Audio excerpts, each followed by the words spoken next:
जय श्री वीर बजरंगबली हनुमान की जय।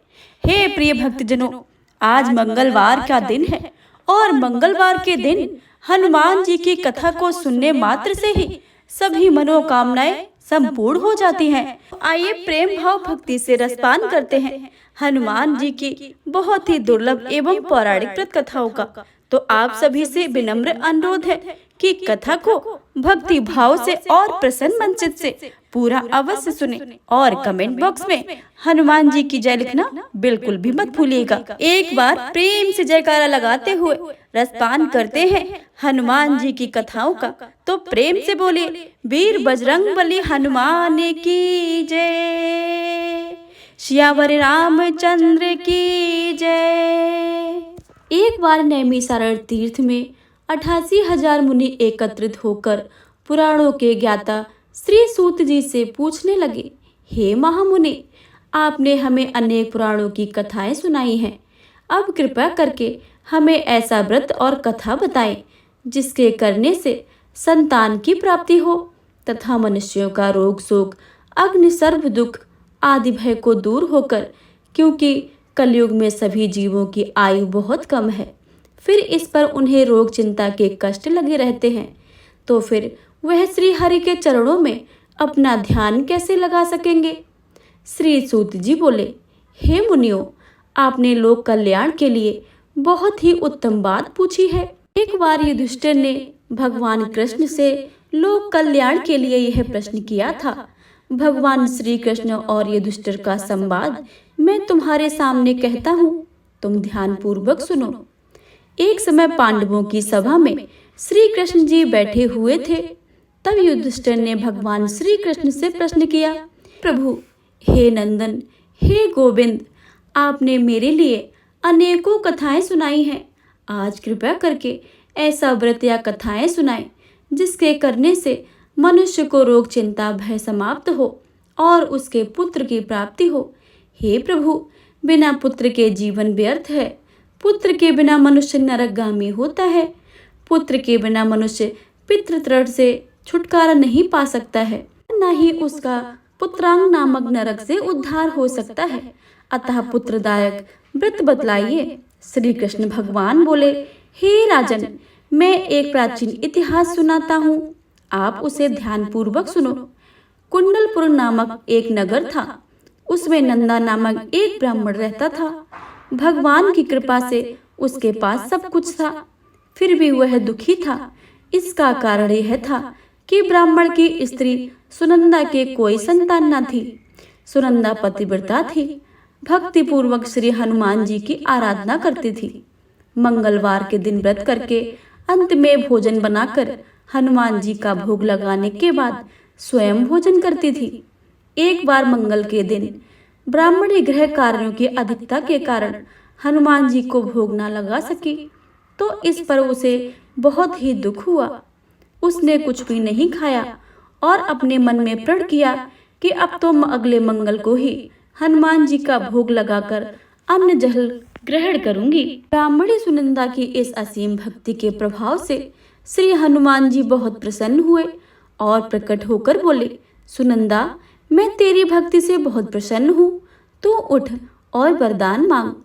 सुनंदा अपने आराध्य देव की हनुमान जी को देखकर आनंद की अधिकता से विह्वल होकर हनुमान जी के चरणों में गिरकर बोली, हे प्रभु, मेरे कोई संतान नहीं है, कृपया करके मुझे संतान प्राप्ति का आशीर्वाद दे तो आपकी अति कृपा होगी। श्री महावीर जी बोले, तेरी इच्छा पूर्ण होगी, तेरे एक कन्या पैदा होगी, उसके अष्टांग प्रतिदिन सोना दिया करेंगे। इस प्रकार कहकर श्री महावीर जी अंतर्ध्यान हो गए। ब्राह्मणी सुनंदा बहुत ही हर्षित हुई। यह समाचार उसने अपने पति से कहा। ब्रह्मदेव कन्या का वरदान सुनकर कुछ दुखी हुए, परंतु सोना मिलने की बात सुनी तो बहुत प्रसन्न हुए। विचार किया कि ऐसी कन्या के साथ मेरी निर्धनता भी समाप्त हो जाएगी। हनुमान जी की कृपा से वह ब्राह्मणी गर्भवती हुई और 10वें महीने में उसे बहुत ही सुंदर पुत्री प्राप्त हुई। यह बच्ची अपने पिता के घर में ठीक उसी तरह से बढ़ने लगी जिस प्रकार शुक्ल पक्ष में चंद्रमा की कला बढ़ती है। 10वें दिन ब्राह्मण ने उस बालक का नामकरण संस्कार कराया। उसके कुल पुरोहित ने उस बालिका का नाम रत्नावली रखा, क्योंकि यह कन्या सोना प्रदान करती थी। इस कन्या ने पूर्व जन्म में बड़े ही विधान से मंगल देव का व्रत किया था। रत्नावली का अष्टांग बहुत सा सोना देता था। उस सोने से नंदा ब्राह्मण बहुत ही धनवान हो गया। अब ब्राह्मण भी बहुत अभिमान करने लगा था। समय बीतता रहा। अब रत्नावली 10 वर्ष की हो चुकी थी। एक दिन जब नंदा ब्राह्मण प्रसन्नचित्त था, तब सुनंदा ने अपने पति से कहा, मेरी पुत्री रत्नावली विवाह के योग्य हो गई है, अतः आप कोई सुंदर तथा योग्य वर देखकर उसका विवाह कर दें। सुनकर ब्राह्मण बोला, अभी तो रत्नावली बहुत छोटी है। तब ब्राह्मणी बोली, शास्त्रों की आज्ञा की कन्या 8वें वर्ष में गौरी, 9 वर्ष में रोहिणी, 10वें वर्ष में कन्या, इसके पश्चात रजस्वला हो जाती है। गौरी के दान से पाताल लोक की प्राप्ति होती है, रोहिणी के दान से बैकुंठ लोक की प्राप्ति होती है, कन्या के दान से इंद्रलोक से सुखों की प्राप्ति होती है। अगर हे पतिदेव, रजस्वला का दान किया जाता है तो घोर नरक की प्राप्ति होती है।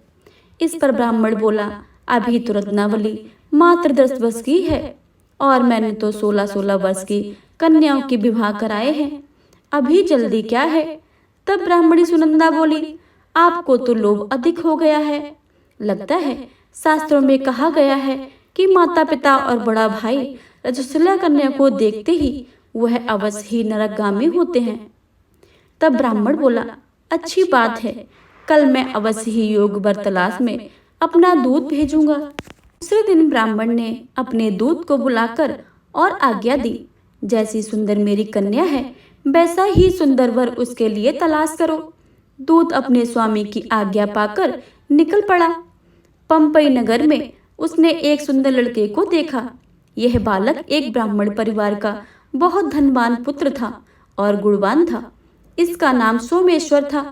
दूत ने इस सुंदर व गुणवान ब्राह्मण पुत्र को बारे में अपने स्वामी को पूर्ण विवरण बता दिया। ब्राह्मण नंदा को भी सोमेश्वर अच्छा लगा और शुभ मुहूर्त में विधि पूर्वक कन्यादान करके ब्राह्मण ब्राह्मणी संतुष्ट हुए। परंतु ब्राह्मण के मन में तो लोभ समाया था। उसने कन्यादान तो कर दिया था, पर वह बहुत खिन्न था। उसने विचार किया कि रत्नावली तो अब चली जाएगी और मुझे इससे तो सोना मिलता था, अब वह मिलेगा नहीं। मेरे पास तो जो धन था उसके विवाह में खर्च हो गया है, जो शेष बचा है वह भी कुछ दिनों पश्चात समाप्त हो जाएगा। तो इसका विवाह करके बहुत ही बड़ी भूल कर दी है। अब कोई ऐसा उपाय हो कि रत्नावली मेरे घर पर ही बनी रहे, अपनी ससुराल न जावे। लोभ रूपी राक्षस ब्राह्मण के मस्तिष्क पर छाता रहा। रात भर अपनी सैया पर बेचैनी से करवटें बदलते बदलते उसने एक बहुत ही क्रूर निर्णय लिया। उसने विचार किया कि जब रत्नावली को लेकर उसका पति सोमेश्वर अपने घर के लिए जाएगा तो वह मार्ग में छिपकर सोमेश्वर का वध कर देगा और अपनी लड़की को अपने घर ले आएगा, जिससे नियमित रूप से उसे सोना भी मिलता रहेगा और समाज का कोई मनुष्य दोष भी नहीं देगा। प्रातःकाल हुआ तो नंदा और सुनंदा ने अपने जमाई और लड़के को बहुत सारा धन देकर विदा किया। सोमेश्वर अपनी पत्नी रत्नावली को लेकर ससुराल में अपने घर की तरफ चल दिया। ब्राह्मण नंदा महालोक के वशीभूत हो अपनी मति खो चुका था। पाप पुण्य उसे विचार न रहा था। अपने भयानक व क्रूर निर्णय को कार्य रूप देने के लिए उसने अपने दूत को मार्ग में अपने जमाई का वध करने के लिए भेज दिया था, ताकि रत्नावली से प्राप्त होने वाला सोना उसे हमेशा लगातार मिलता रहे और वो कभी निर्धन न हो। ब्राह्मणों के दूत ने अपने स्वामी की आज्ञा का पालन करते हुए उसके जमाई सोमेश्वर का मार्ग में ही वध कर दिया। समाचार प्राप्त ब्राह्मण नंदा मार्ग में पहुंचा और रुदन करती अपनी पुत्री रत्नावली से बोला, हे पुत्री, मार्ग में लुटेरों ने तेरे पति का वध कर दिया है। भगवान की इच्छा के आगे किसी का कोई वश नहीं चलता है। अब तू घर चल, वहां पर ही रहकर शेष जीवन व्यतीत करना। जो भाग में लिखा है वही होगा। अपने पति का अकाल मृत्यु से रत्नावली बहुत दुखी हुई। करुण क्रंदन से रुंदन करते हुए अपने पिता से बोली, हे पिताजी, इस संसार में जिस स्त्री का पति नहीं है उसका जीना व्यर्थ है। मैं अपने पति के साथ ही अपने शरीर को जला दूंगी और सती होकर अपने इस जन्म को, माता पिता के नाम को तथा सास ससुर के यश को सार्थक करूंगी। ब्राह्मण नंदा अपनी पुत्री रत्नावली के ऐसे वचनों को सुनकर बहुत दुखी हुआ। विचार करने लगा, मैंने व्यर्थ ही जमाई का वध का पाप अपने सिर लिया है। रत्नावली तो उसके पीछे अपने प्राण तक देने को तैयार है। मेरा तो दोनों तरफ से मरण हो गया है। धन तो अब मिलेगा नहीं। जमाई वध के पाप के फलस्वरूप यम यातना भी भुगतनी पड़ेगी। यह सोचकर वह बहुत खिन्न हुआ। सोमेश्वर की चिता बनाई गई। रत्नावली सती होने की इच्छा से अपने पति का सिर अपनी गोद में रखकर चिता में बैठ गई।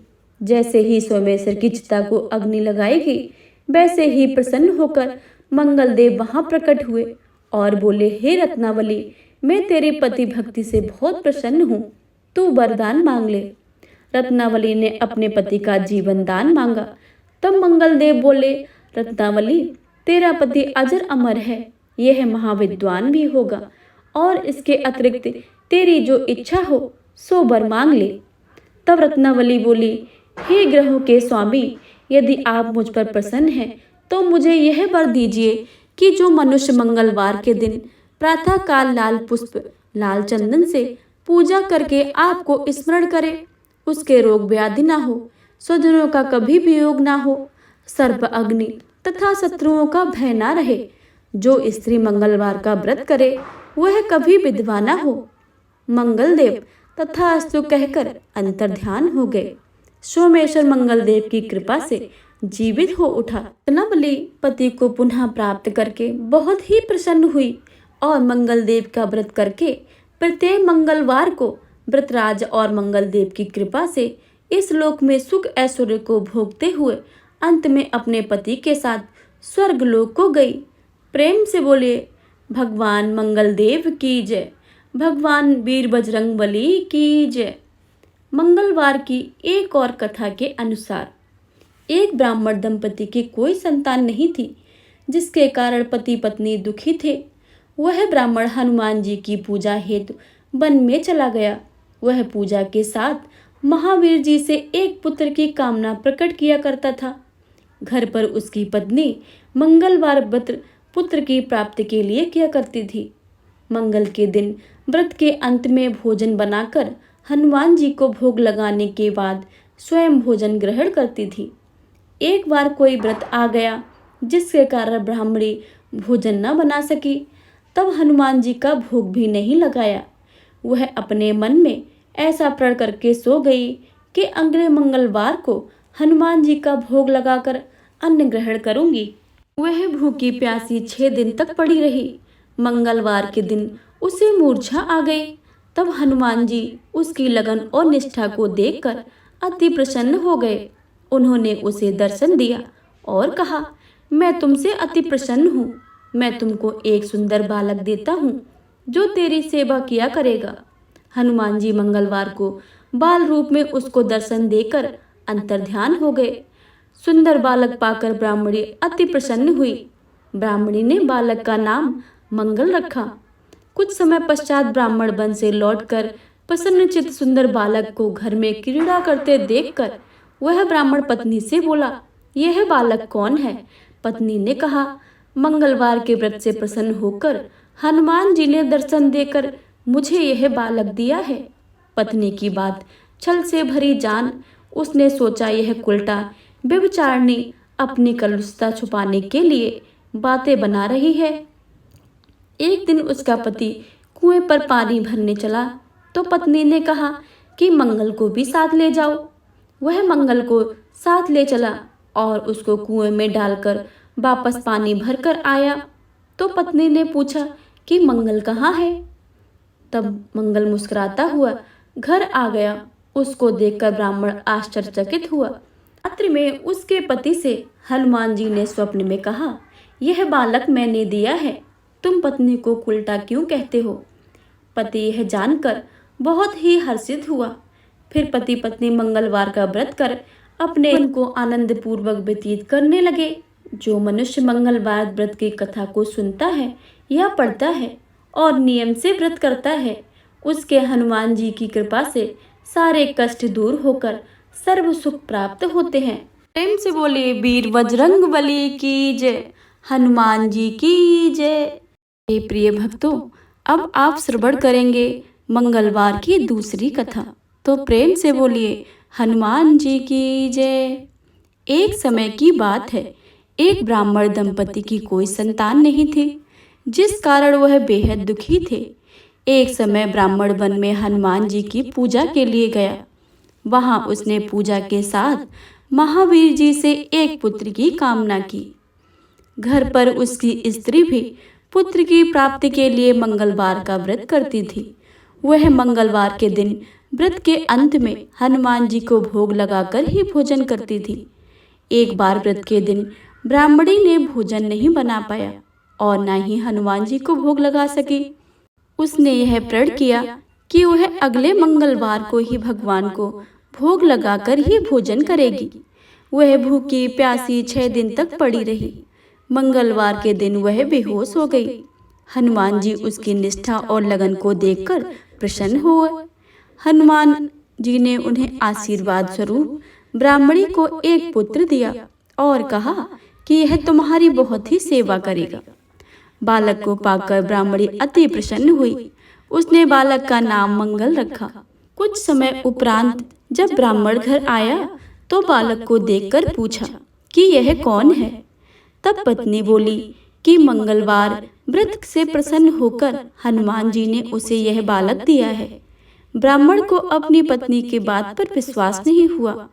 एक दिन मौका देखकर ब्राह्मण ने बालक को कुएं में गिरा दिया। घर पर लौटने पर ब्राह्मणी ने पूछा कि मंगल कहाँ है। तभी मंगल पीछे से मुस्कुराकर आ गया। उसे वापस देखकर ब्राह्मण आश्चर्यचकित रह गए। रात्रि को हनुमान जी ने उसे सपने में दर्शन दिए और बताया कि यह पुत्र उन्होंने दिया है। ब्राह्मण सत्य जानकर बहुत ही खुश हुआ। इसके बाद ब्राह्मण दंपति प्रत्येक मंगलवार को व्रत रखने लगे। जो मनुष्य मंगलवार को व्रत करता है, कथा को पढ़ता है और सुनता है और नियम से व्रत रखता है, उसे हनुमान जी की कृपा से सब कष्ट दूर होकर सर्व सुख प्राप्त होता है और हनुमान जी की दया का पात्र बनता है। तो प्रेम से बोलिए वीर बजरंगबली हनुमान जी की जय।